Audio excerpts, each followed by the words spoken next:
Telangana news today में आपका खैर मकदम है। आइए देखते हैं आज की ये अहम खबर।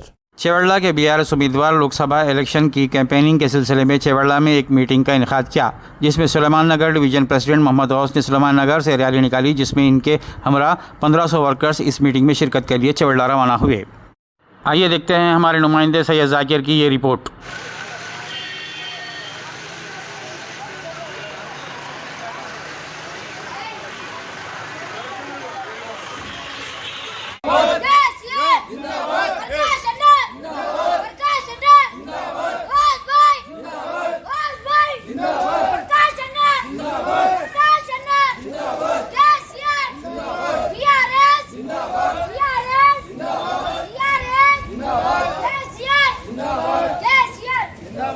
वालेकुम रहमतुल्लाहि वबरकातुहू।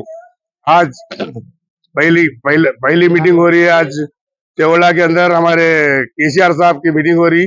हमारे सुलेमान नगर डिवीजन से करीब 1000 से 1500 लोग यहाँ से मीटिंग में शिरकत कर रही हैं। अल्लाह का इतना बड़ा एहसान है। खाली केसीआर साहब का नाम सुन के पब्लिक जो है अल्हम्दुलिल्लाह बढ़ चढ़कर हिस्सा ले रही। मैं तमाम सुलेमान नगर के पब्लिक से शुक्र अदा करता हूँ, एहसानमंद हूँ। शुक्रिया, खुदा हाफिज। अब दीजिए इजहारुल हक को इजाज़त। मिलते हैं अगले खबर के साथ। तब तक के लिए हमारे चैनल को लाइक, कमेंट, शेयर करना ना भूलें। अल्लाह हाफिज।